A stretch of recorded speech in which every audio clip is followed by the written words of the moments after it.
और जो जनता की आवाज, हिंदुस्तान की आवाज है, उसको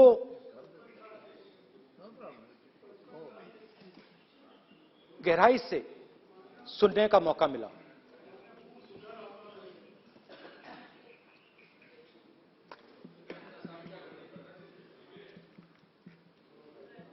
शुरुआत में, यात्रा की शुरुआत में मैंने सोचा था कि 3,500 किलोमीटर चलने हैं और मुश्किल है मगर किया जा सकता है।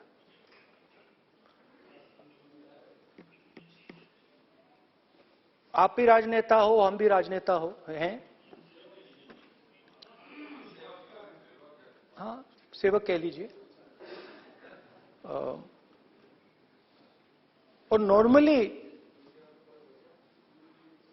आजकल की राजनीति में जो हमारी पुराना ट्रेडिशन था पैदल चलने का, वो आजकल हम सब लोग, हम भी आप भी, उस ट्रेडिशन को शायद भूल गए या उसका हम पालन नहीं करते। मैं भी उसमें शामिल था, आप भी उसमें शामिल हैं। हम सब, कोई गाड़ी में जाता है, कोई हवाई जहाज में जाता है, कोई हेलीकॉप्टर में जाता है, मगर पैदल कम चलते हैं। ठीक है, ठीक है। और जब पैदल चला जाता है, हाँ पैदल जाएंगे, सब जगह पैदल जाएंगे, घबराइए मत। तो जब पैदल चला जाता है, मैं 1 किलोमीटर की बात नहीं कर रहा हूं, 10 की नहीं कर रहा हूं, 25 की नहीं कर रहा हूं, मैं 200-300-400 किलोमीटर की बात कर रहा हूं। जब 200-300-400 किलोमीटर चला जाता है तो शरीर पे दबाव पड़ता है, दर्द होता है, मुश्किल आती है। शुरुआत में चलते वक्त लोगों की आवाज सुन रहे थे हम, मगर हमारे दिल में यह भी था कि हम भी अपनी बात रखें। कोई हमारे पास आता था, कहता था कि मैं बेरोजगार हूं, और हमें लगता था कि नहीं, हमें कहना चाहिए कि तुम बेरोजगार क्यों हो, कारण क्या है। उसमें हम विपक्ष का रोल भी प्ले कर लेते थे, आपकी भी बुराई कर देते थे। नहीं, वो तो है, वो भी करेंगे, हम भी करेंगे। मगर थोड़ी देर चलने के बाद एक बदलाव आया, और जो हमारी आवाज थी, जो ये डिजायर था बोलने का कि भैया बेरोजगारी इसलिए है, महंगाई इसलिए है, वो बिल्कुल बंद हो गई। क्योंकि हमने इतने लोगों से बात की, मतलब हजारों लोगों से बात की, बच्चों से, बुजुर्गों से, महिलाओं से, माताओं से, बहनों से, कि थोड़ी देर बाद ये बिल्कुल आवाज बंद हो गई। और फिर हम गहराई से, और मैं खुल के कह सकता हूं, मैंने तो अपनी जिंदगी में इस प्रकार से कभी पहले सुना ही नहीं था। क्योंकि हम सब में थोड़ा सा अहंकार होता है कि हम ही बता दें, अपनी बात रख दें।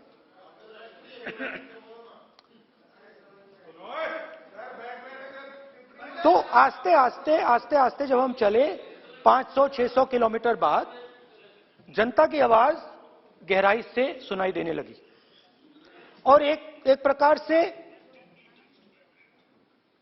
यात्रा, इंडिविजुअल्स नहीं, यात्रा हमसे बोलने लगी।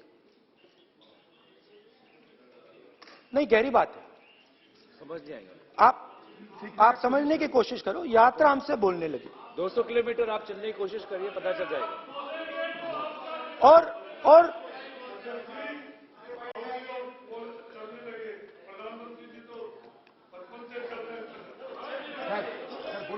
वो चाय बेचने के लिए जाते थे। तो यात्रा बोलने लगी। कोई आता था, कहता था, युवक आता था, कहता था मैं बेरोजगार हूं। हम सवाल पूछते थे, क्या पढ़ा आपने? इंजीनियरिंग की, अब क्या करते हो? कोई कहता था मैं बेरोजगार हूं, कोई कहता था मैं उबर चलाता हूं, कोई कहता था मैं मजदूरी करता हूं। किसान आए हजारों। प्रधानमंत्री बीमा योजना की बात की कि हम पैसा भरते हैं,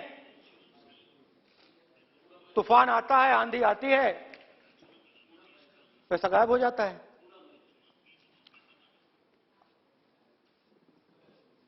किसानों ने यह भी कहा कि हमारी जमीन छीन ली जाती है, हमें सही रेट नहीं मिलता। जमीन अधिग्रहण बिल जो था वो लागू नहीं होता। आदिवासियों ने कहा, वनवासियों ने नहीं, आदिवासियों ने, कि जो ट्राइबल बिल में हमें दिया जाता था वो आज छीना जा रहा है। तो बहुत सारी चीजें हमको सुनने को मिली, मगर मेन थ्रस्ट अगर मैं कहूं, मेन थ्रस्ट बेरोजगारी, महंगाई और किसान। उसमें एमएसपी थी, उसमें बीज की समस्या थी, किसान बिल की समस्या थी। अच्छा, अग्निवीर की भी बात की लोगों ने। आपने अभी बोला कि अग्निवीर देश को फायदा पहुंचाएगा, मगर हिंदुस्तान का युवा जो 4 बजे दौड़ता है, आर्मी में भर्ती होने के लिए दौड़ता है, वो आपकी बात से सहमत नहीं है। उनने हमसे कहा कि पहले हमें 15 साल की सर्विस मिलती थी, पेंशन मिलती थी, अब 4 साल के बाद हमें निकाल दिया जाएगा, कुछ नहीं मिलेगा, पेंशन नहीं मिलेगी। सीनियर ऑफिसर्स ने कहा कि हमें तो लगता है कि ये जो अग्निवीर योजना है ये आर्मी के अंदर से नहीं आई, ये कहीं और से आई है, ये आरएसएस से आई है, होम मिनिस्ट्री से आई है। ये सीनियर आर्मी के लोगों ने कहा है, मैं नहीं कह रहा हूं, कि हमें लगता है कि ये आर्मी के ऊपर ये योजना थोपी गई है और ये आर्मी को कमजोर करेगी। आर्मी के जनरल्स ने हमें कहा, जो रिटायर्ड हैं, उन्होंने हमें कहा, राहुल जी, हजारों लोगों को हम हथियार की ट्रेनिंग दे रहे हैं और फिर थोड़ी देर बाद उनको समाज में डाल रहे हैं। बेरोजगारी है, समाज में हिंसा बढ़ेगी।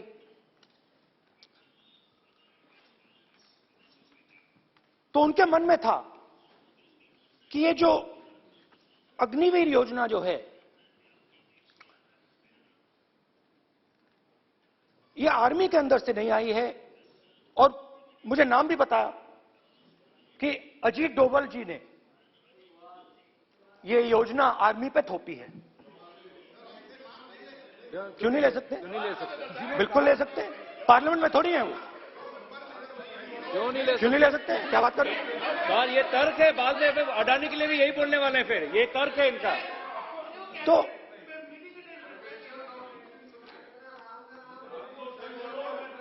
तो इंटरेस्टिंग बात यह है कि मैंने फिर प्रेसिडेंट्स एड्रेस पढ़ा। देश के सब युवा अग्निवीर अग्निवीर अग्निवीर अग्निवीर बोल रहे हैं, कह रहे हैं कि ये आर्मी के ऊपर थोपा गया है, हमें नहीं चाहिए। आर्मी के लोग कह रहे हैं हमें नहीं चाहिए। जैसे मैंने कहा आर्मी को लगता है कि होम मिनिस्ट्री ने इनके ऊपर थोपा है, आरएसएस ने ये उनके ऊपर थोपा है। तो ये आवाजें आ रही हैं। अब मैंने आपका बैठिए, अब बैठिए,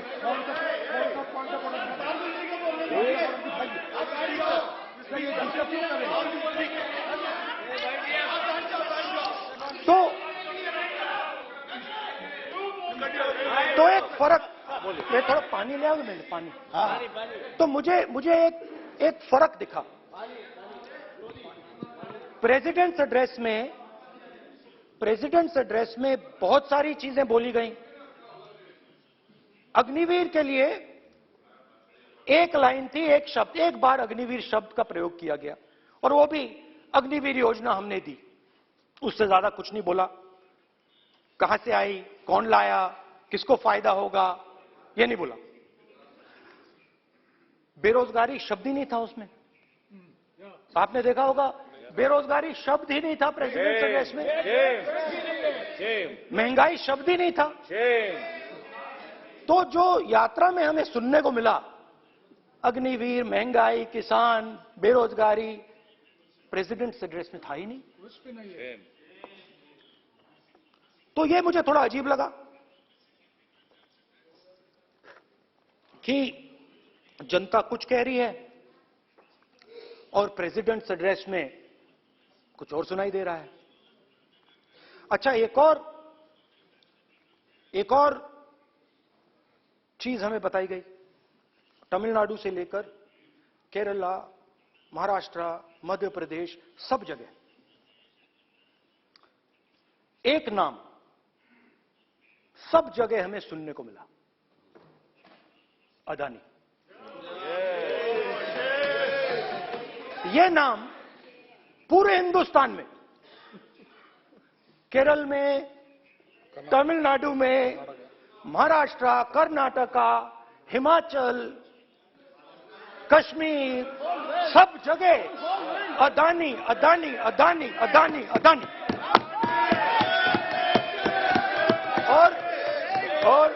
और ये नाम नहीं, और इस नाम के बारे में जब लोग बोलते थे मुझसे, तो 2-3 सवाल पूछते थे।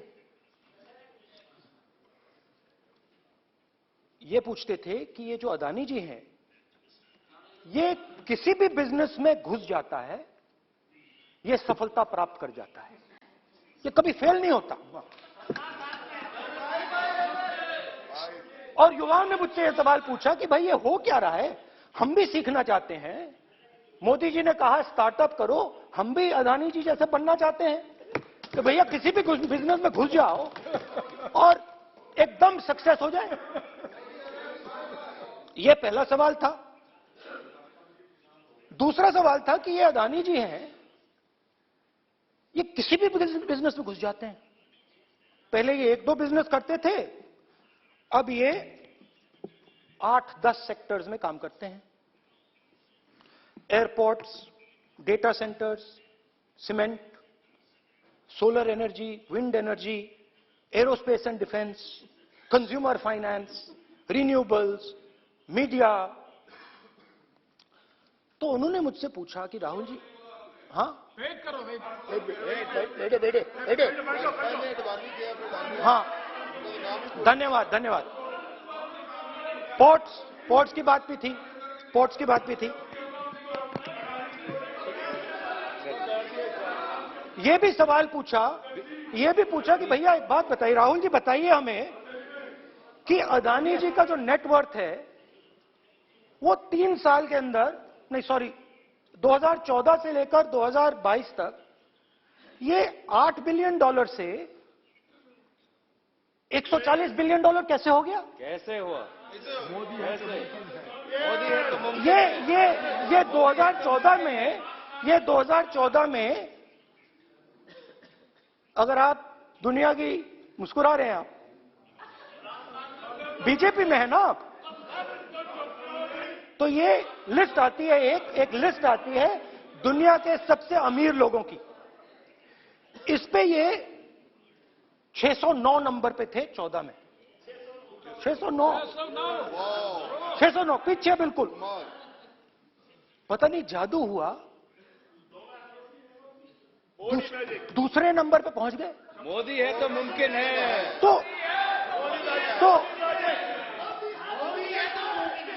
तो मुझसे पूछा यार, बहुत सारे लोगों ने पूछा कि भैया राहुल जी बताइए,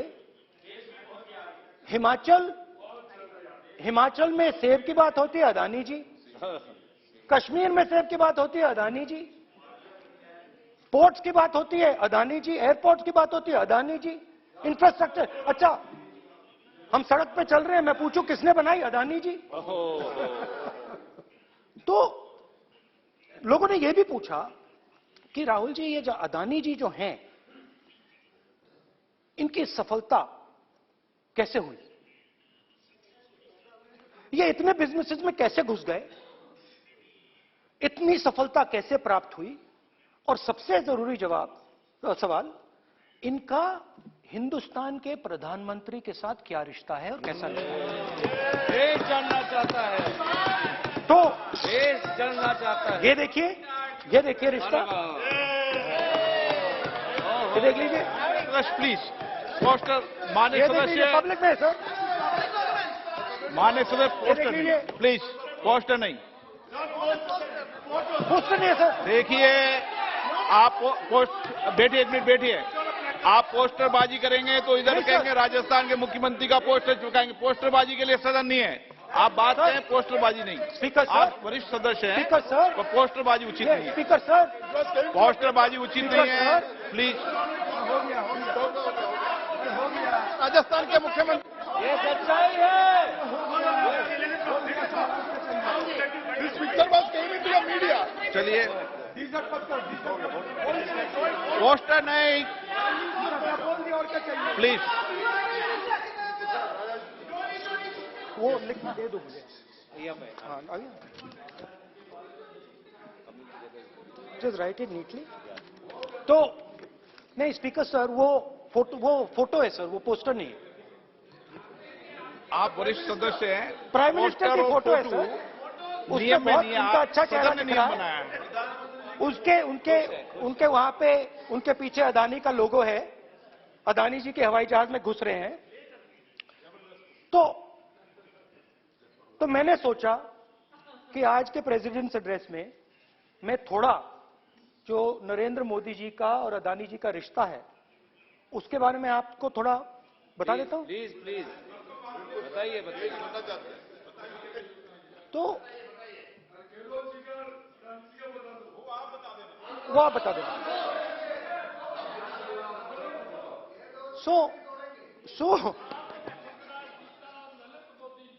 So the relationship begins many years ago when Narendra Modi ji was the Chief Minister of Gujarat.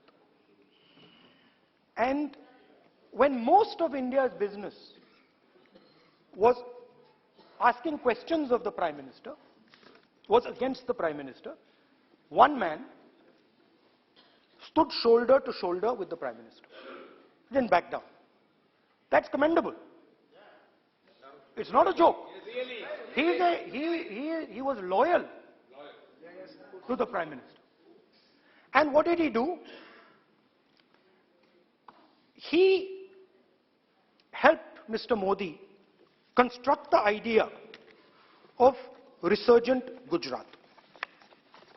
Right? The idea that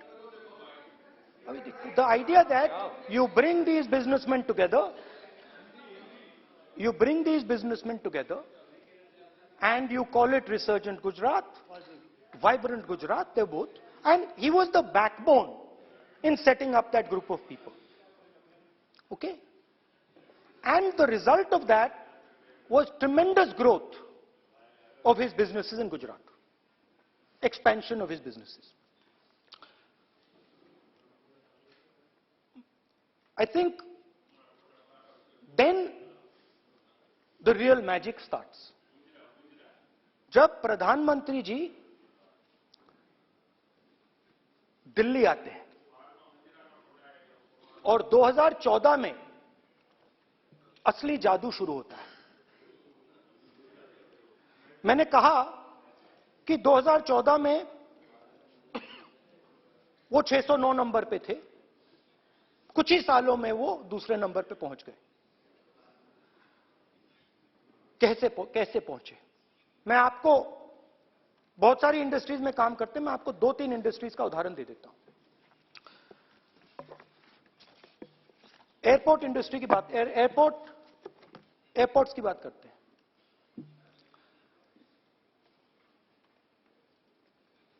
कुछ साल पहले सरकार ने हिंदुस्तान के एयरपोर्ट्स को डेवलप करने के लिए दिया। नियम था, there was a rule that anybody who does not have prior experience in airports cannot be involved in development of these airports. नहीं, गलत नहीं बोल रहा हूं।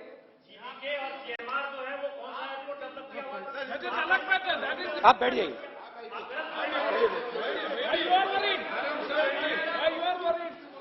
अडानी के डिफेंस में आ गए सर। देखिए, अरे माननीय सदस्य प्लीज मेरी बात सुनो। तो 1 मिनट मेरी बात सुनो। ये एक मिनट बात सुनेंगे। ये संसद है, अपन किस दिशा पर चर्चा कर रहे हैं ये देश देख रहा है। हमें राष्ट्रपति अभिभाषण पर चर्चा करें तो उचित रहे, बाकी आपकी इच्छा है, स्वतंत्र अभिव्यक्ति है। मेरा मानना ये तो अपन एक विषय पर ओके, तो आपको तो रूल था, नियम था। हाँ, पॉइंट ऑफ ऑर्डर किस पे है ये? कैसे एयरपोर्ट का प्राइवेटाइजेशन तो उनके समय हुआ, ऐसी कोई पार्टी थी जिसका अनुभव था? ये कौन सी बात कर रहे हैं? बोलिए।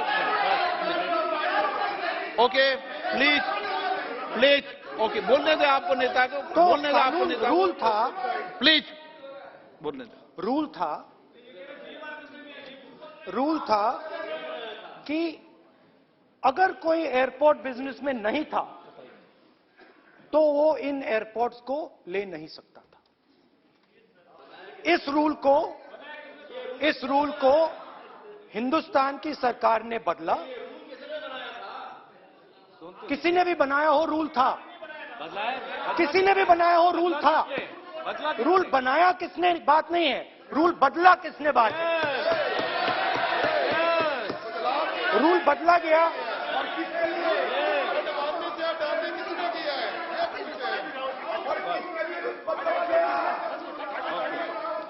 रूल बदला गया।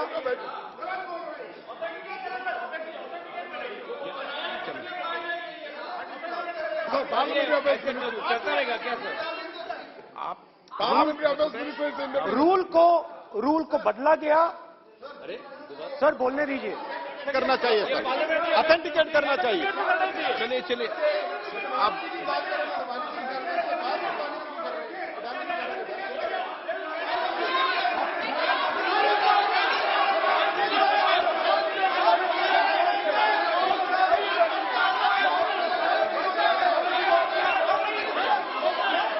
रूल बदला गया सर, स्पीकर सर।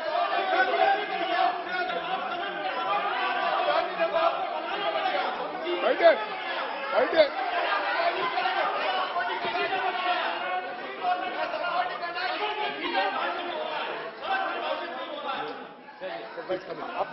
तो ये रूल बदला गया। उस समय मीडिया में इसके बारे में चर्चा हुई थी।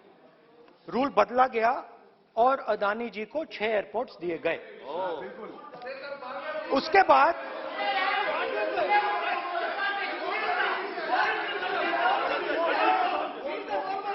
after that India's most strategic profitable airport, Mumbai Airport, was taken away by GVK, hijacked by using the agencies. The agencies को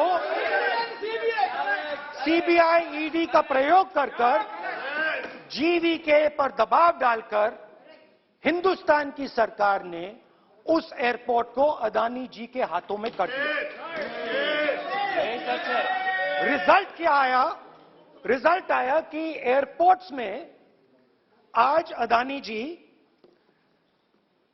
24% हिंदुस्तान की एयर ट्रैफिक को अपने एयरपोर्ट से निकालते हैं और 31% एयर फ्रेट उनके एयरपोर्ट्स में से निकलता है। अब यह काम हिंदुस्तान की सरकार और हिंदुस्तान के प्रधानमंत्री जी ने फैसिलिटेट किया। तो बताइए, बोलिए विधि मंत्री। और ये जो सर ये हाउस में सर ये बोल रहे हैं, तुम तो ज्ञान बांट रहे हो, बैठ जाओ। सर ये यहाँ बहुत गंभीर मिनिस्टर हैं ये देश ये राष्ट्रपति का उद्बोधन को लेकर एक गंभीर चर्चा हो रही है। जो भी मेंबर कुछ भी बात करे विद फुल रिस्पॉन्सिबिलिटी ऑथेंटिकेट करें। और ये वाइल्ड एलिगेशन अपना एक सोच के आया है, बिना तर्क के ऐसे वाइल्ड एलिगेशन लगा रहे, ये कोई मतलब नहीं है सर, ये ऐसे नहीं बोल सकते। और वो सर तर्क रखना पड़ेगा। अगर एलिगेशन लगा रहे हैं तो आपको पूरा डॉक्यूमेंट प्रूफ के साथ आपको रखना पड़ेगा। दे देंगे आप ऐसे बातें नहीं दे कर सकते। देंगे। और ये गंभीरता को समझिए, ये डॉक्यूमेंट्री प्रूफ दे देंगे। अब आपने जो पिछले स्पीकर थे उन्होंने फॉरेन पॉलिसी की बात की, हम भी फॉरेन पॉलिसी की बात करते हैं। चलिए डिफेंस से शुरू करते हैं। बहुत ऑप्शन है, आप बताइए कहां से शुरू करें। बिजली, डिफेंस, कोयला, बहुत ऑप्शन है। Defence, let us start with defence. अब डिफेंस में अदानी जी का कोई एक्सपीरियंस नहीं था, जीरो एक्सपीरियंस। कल मैंने प्रधानमंत्री को एचएएल में देखा। प्रधानमंत्री जी ने कहा कि गलत आरोप लगाया, मगर रियलिटी तो यह है कि एचएएल का जो कॉन्ट्रैक्ट था 126 हवाई जहाजों का, वो अनिल अंबानी को चला गया और अनिल अंबानी बैंकरप्ट हो गया। वहां भी फैसिलिटेशन था। अब देखिए, और ये जो फ्यूचर एंटरप्रेन्योर्स हैं, जो बिजनेस स्कूल हैं, हार्वर्ड यूनिवर्सिटी जैसे स्कूल हैं, इसकी केस स्टडी बनानी चाहिए, शायद बने। How to use government power to build individual businesses, case study.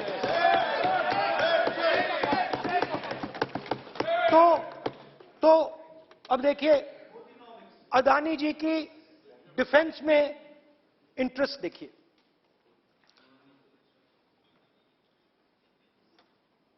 Elbit company के साथ हिंदुस्तान में अदानी जी ड्रोन्स बनाते हैं। ड्रोन्स को हिंदुस्तान की एयरफोर्स, आर्मी, नेवी के लिए रीफिट करते हैं। अदानी जी ने यह काम कभी नहीं किया है पहले। एचएएल यह काम करती है। हिंदुस्तान में और भी कंपनीज हैं जो ये काम करती हैं, मगर प्रधानमंत्री जी इजराइल जाते हैं और उसके एकदम बाद अदानी जी को ये कॉन्ट्रैक्ट मिल जाता है, मगर एक नहीं मिलता। ये मत सोचिए कि ये सिर्फ एक कंपनी की बात हो रही है, ये इंडस्ट्रीज की बात होती है यहां पे। जैसे मैंने आपको दिखाया, एयरपोर्ट का पूरा सिस्टम उठा के ले गए, 30% मार्केट शेयर एयरपोर्ट में ले गए, वैसे ही डिफेंस में करा। तो 4 डिफेंस की इनके पास कंपनीज हैं। यह काम इन्होंने कभी नहीं किया। स्मॉल आर्म्स, जिसमें टवॉर है जो हमारी स्पेशल फोर्सेस यूज करती है, आर्मी यूज करती है, जिसमें गलील स्नाइपर राइफल है, ये सब अदानी जी बनाते हैं।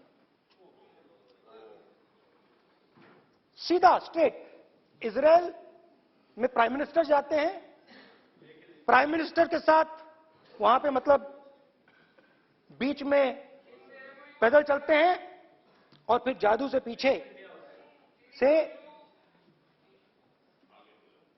इंडिया का फर्स्ट कॉम्प्रिहेंसिव एमआरओ मिल जाता है मेंटेनेंस के लिए, जहाजों के मेंटेनेंस के लिए। स्मॉल आर्म्स का बिजनेस मिल जाता है, इजरायली जो ड्रोन्स हैं उसका बिजनेस मिल जाता है। मतलब जो हिंदुस्तान और इजरायल का डिफेंस का रिश्ता है वो पूरा का पूरा अदानी जी के हाथ में चला जाता है, खत्म कहानी। हाँ, उसमें पेगासस भी है, तो पता नहीं वहां से क्या मतलब पेगासस कैसे आया, क्या हुआ, किसने दिया। अच्छा, एक और बड़ी इंटरेस्टिंग चीज है, एक कंपनी है अल्फा डिफेंस, जो डिफेंस इलेक्ट्रॉनिक्स का काम करती है, एवियोनिक्स का काम करती है, और बहुत स्ट्रेटेजिक कंपनी है। वो भी अदानी जी के हवाले कर दी गई, अदानी जी ने एक्वायर कर लिया। तो आपने देखा कि एयरपोर्ट्स का बिजनेस 30% मार्केट शेयर, हिंदुस्तान और इजरायल का जो वेपन्स का बिजनेस है 90% उठा के ले गए। एक विजिट फॉरेन पॉलिसी, ये है फॉरेन पॉलिसी। चलिए, अब मैंने आपको इजरायल की बात बताई, ऑस्ट्रेलिया चलते हैं। कोयला, ऑस्ट्रेलिया चलिए। ऑस्ट्रेलिया में अदानी जी जाके, ये क्यों? आप तो डिबेट करना चाहते थे, आप भी तो डिबेट करना चाहते थे। आपने बोला था कोई भी विषय पे डिबेट हो तो हो गया अब डिबेट। अब क्यों डर रहे हो डिबेट से? अब क्यों डर रहे हो डिबेट से? क्यों डर रहे हो? जब हमने जेपीसी की मांग की, आपने बोला सदन में उठाओ। अब क्यों डर रहे हो? अब क्यों डर रहे हो? अब क्यों डर रहे हो? आप चर्चा से क्यों डर रहे हो? चर्चा से डर रहे हो आप।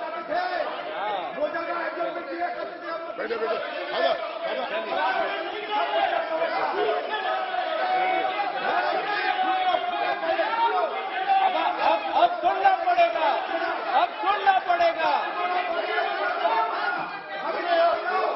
अब सुनना पड़ेगा। ऑस्ट्रेलिया जाते हैं, प्रधानमंत्री ऑस्ट्रेलिया जाते हैं।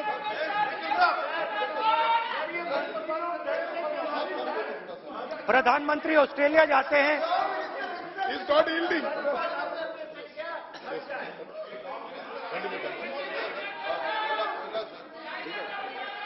ऑस्ट्रेलिया जाते हैं।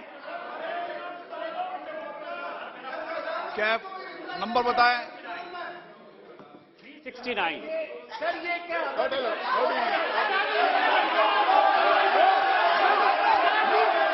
369 सर, ये कहता है सर, एक पेपर और document to be laid on the table shall be duly authenticated by the member presenting. देखिए पूरा सरकार इन्होंने सर, मैं इनको चैलेंज करता हूं कि जीएमआर और जीबीके उसको कब एयरपोर्ट का जो है संचालन का अधिकार था और कौन सा रूल है वो कोट करे सर।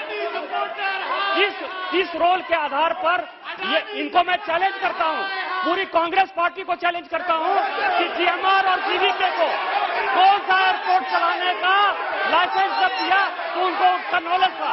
मैं चैलेंज करता हूं पूरी कांग्रेस पार्टी को। जब इन्होंने बिरला को बनाने का दिया, डालमिया को बनाने का दिया, टाटा को बनाने का दिया लाइसेंस, उस वक्त उनको कौन सा मोटर चलाने का अधिकार था सर? ये गलत बयानी कर रहे हैं। मेरा ये कहना है कि आप एलिगेशन प्रधानमंत्री को ऊपर लगा रहे हैं, आप पेपर दीजिए और कौन सा रूल भारत सरकार ने चेंज किया एयरपोर्ट में अडानी के लिए वो ऑथेंटिकेट कीजिए, नहीं तो इस तरह की बात नहीं कर सकते हैं।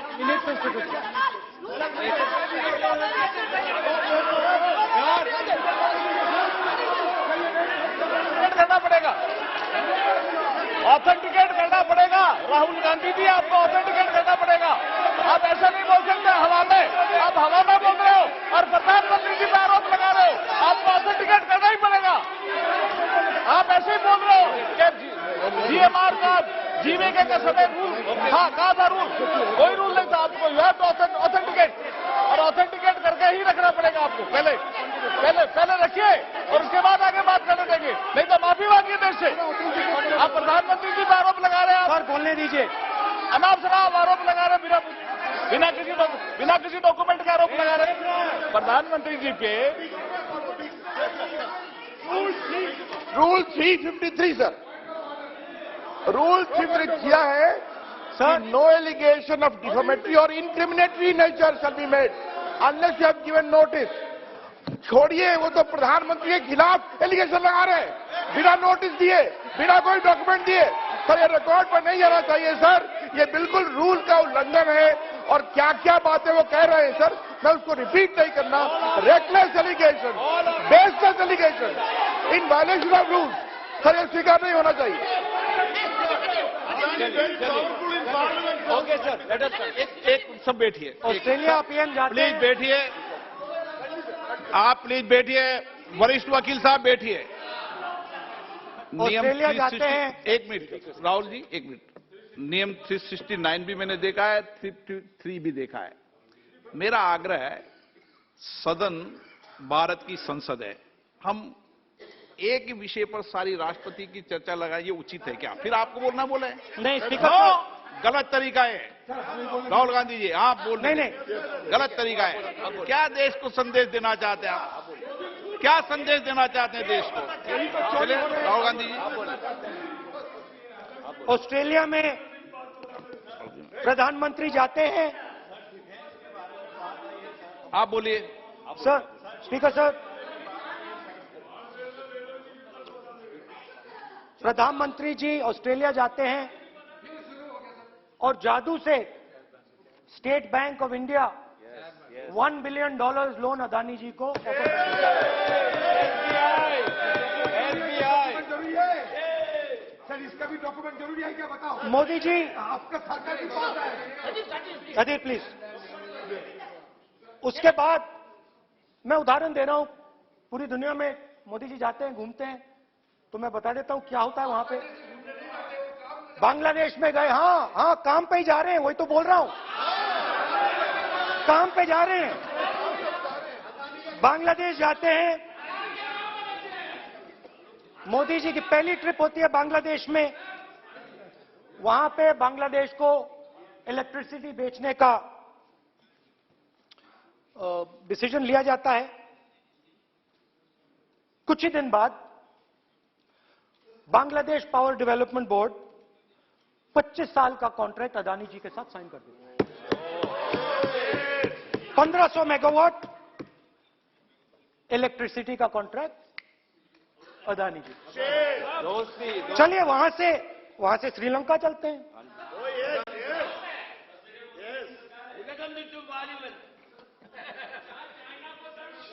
जून 2022 में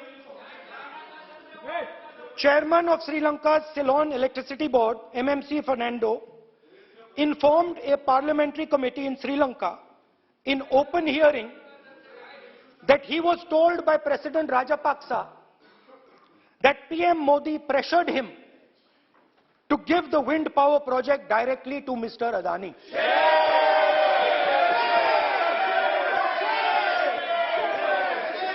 मतलब श्रीलंका इलेक्ट्रिसिटी बोर्ड के चेयरमैन कहते हैं कि उन्होंने राजापाक्सा जी ने कहा कि हिंदुस्तान के प्रधानमंत्री ने उनको कहा है कि ये विंड पावर का प्रोजेक्ट है, ये अदानी जी को देना है। तो ये रही आपकी फॉरेन पॉलिसी। ये हिंदुस्तान की फॉरेन पॉलिसी नहीं है, ये अदानी जी की फॉरेन पॉलिसी है, उनके बिजनेसेस बनाने की फॉरेन पॉलिसी है। अब यात्रा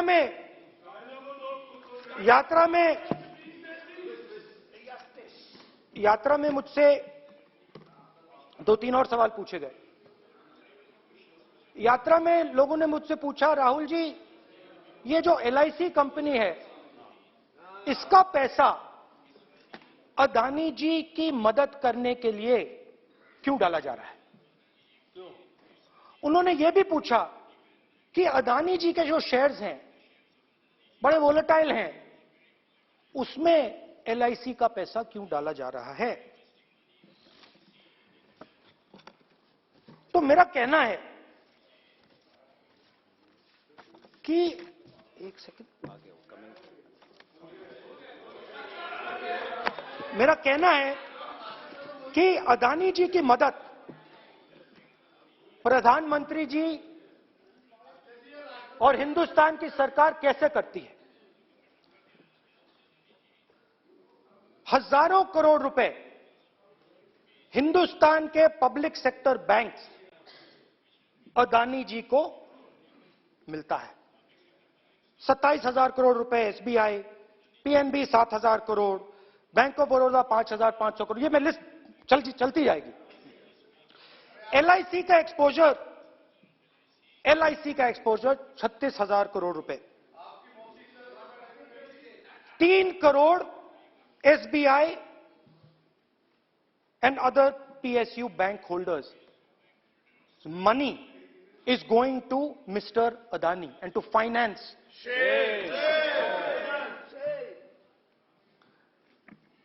Now, of course, there is another question.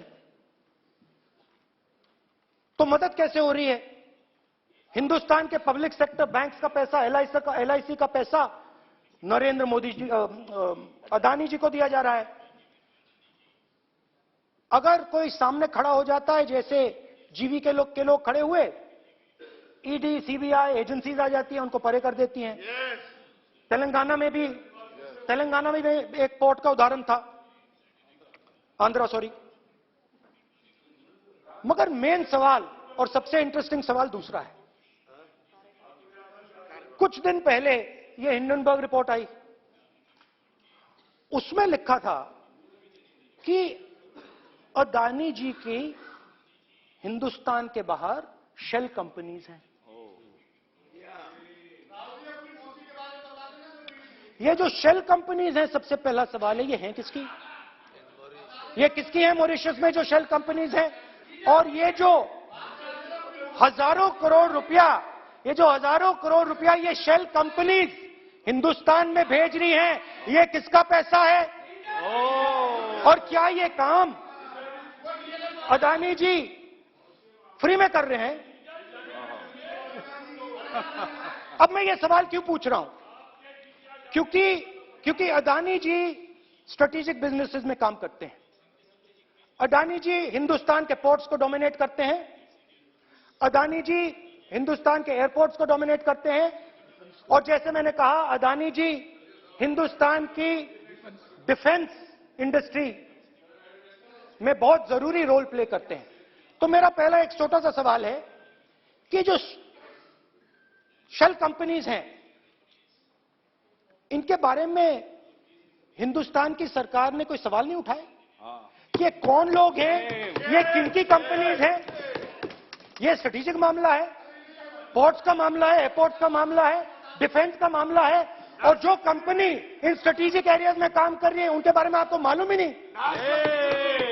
ये नेशनल सिक्योरिटी का मुद्दा है, आपको मालूम ही नहीं कि ये शेल कंपनीज किसकी हैं, कितना पैसा आ रहा है, किसका पैसा आ रहा है। तो एक बहुत बड़ा सवाल है, ये पैसा किसका है? ये शेल कंपनीज किसकी हैं? और ये हिंदुस्तान की सरकार की जिम्मेदारी है ये पता लगाना ये किसकी शेल कंपनीज है और ये किसका पैसा अंदर आ रहा है। JPC, we want JPC.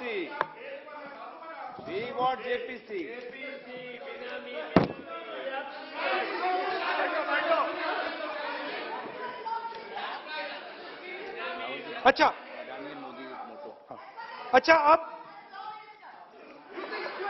अब चलिए छोटा सा बजट के बारे में बता देता हूं।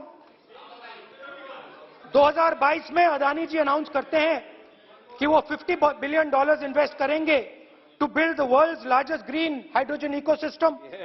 और इस बजट में बीजेपी की सरकार निर्मला सीतारमण जी कहती हैं हम ग्रीन हाइड्रोजन के लिए बहुत ह्यूज इंसेंटिव्स देंगे।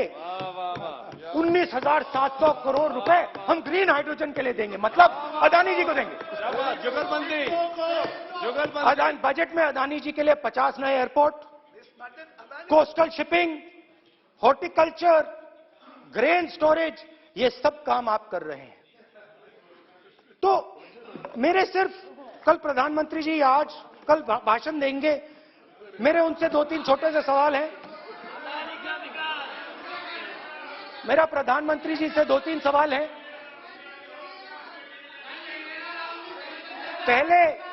पहले अदानी जी के हवाई जहाज में मोदी जी जाते थे, अब मोदी जी के हवाई जहाज में अदानी जी जाते हैं।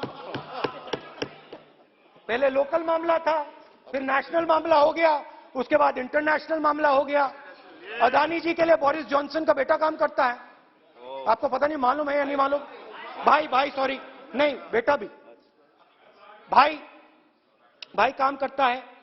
तो ये मामला पहले गुजरात का मामला था, फिर ये हिंदुस्तान का मामला हुआ, अब ये इंटरनेशनल मामला हो गया है। तो मेरा सवाल प्रधानमंत्री जी से, और सिंपल सवाल है, प्रधानमंत्री जी आपकी फॉरेन ट्रिप्स पे अदानी जी और आप कितनी बार एक साथ गए? Adani ji, how many times did you travel together with Adani ji? How many times did Adani ji join you later on a visit? How many times did Adani ji travel to a country immediately after you did? And in how many of these countries after you visited did Adani ji get a contract? Also an important question, जरूरी सवाल, अदानी जी ने BJP को पिछले 20 साल में कितने पैसे दिए हैं?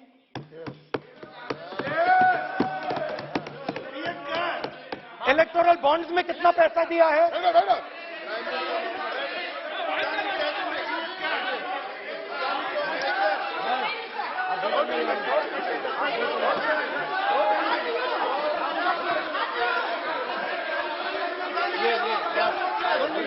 And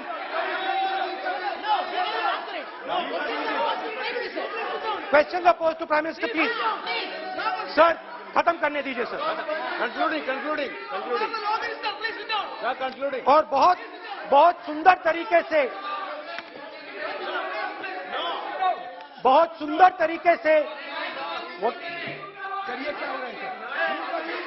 सर, मैं सिर्फ इतना कहना चाहता हूं, राहुल जी अभी आप सीनियर एमपी हो गए हैं, आप एक सीनियर एमपी हो चुके हैं। हम लोग एक्सपेक्ट करते हैं कि इस सदन का सदस्य होने के नाते जो भी बातें आप करेंगे गंभीरता से आप बात करेंगे। बाहर आप जो भी भाषण देते हैं हम लोग उसको रोक नहीं सकते हैं। इस सदन के अंदर में जो भी बात कही जाती है पूरा गंभीरता के साथ, प्रमाण के साथ कहे जाना चाहिए, ये परंपरा है। और राहुल जी ने कहा कि प्रधानमंत्री विदेश घूमने जाते हैं। तो मैंने आज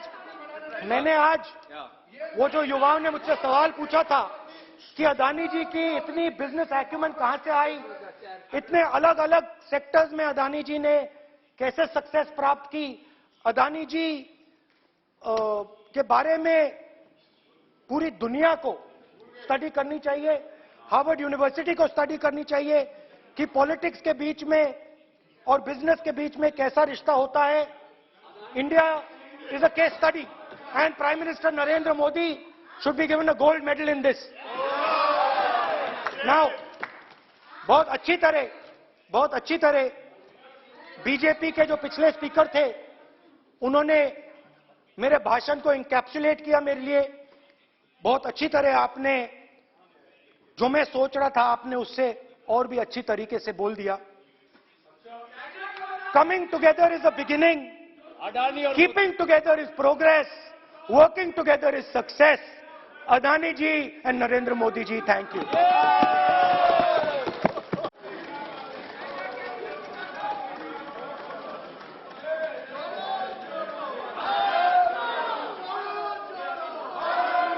भारत जुड़ा हुआ है, चिंता मत करो।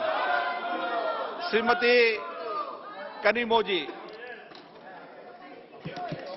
माननीय सदस्य मैं आग्रह कर सकता हूं, सदन आपका है, कोई अपनी यात्रा पर चर्चा करता है, कोई करता है, अच्छी हो राष्ट्रपति अभिभाषण पर चर्चा करो आप, तो ठीक लगेगा।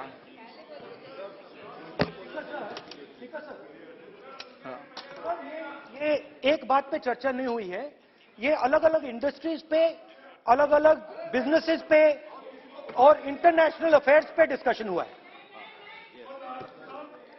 नहीं, एक मिनट प्लीज मेरे। नहीं, प्लीज बैठिए, प्लीज बैठिए, प्लीज बैठिए। पर अपन को सदन के बाहर ये भी टिप्पणी नहीं करना चाहिए कि अध्यक्ष महोदय माइक बंद कर देते हैं या हमें नहीं दिखाते, ये भी टिप्पणी करना उचित नहीं है, क्योंकि सर अध्यक्ष हाँ, जी, बोलने दो। अध्यक्ष जी, बट रियलिटी है आप माइक बंद कर देते हैं। आपको आप एक मिनट, ना एक मिनट, प्लीज बैठे, प्लीज आप बैठिए, मैं बैठा हूं ना, प्लीज बैठिए। नहीं, मेरा है कहना, आप पूरे समय बोले, आज नहीं, आपका आप बोल लें फिर।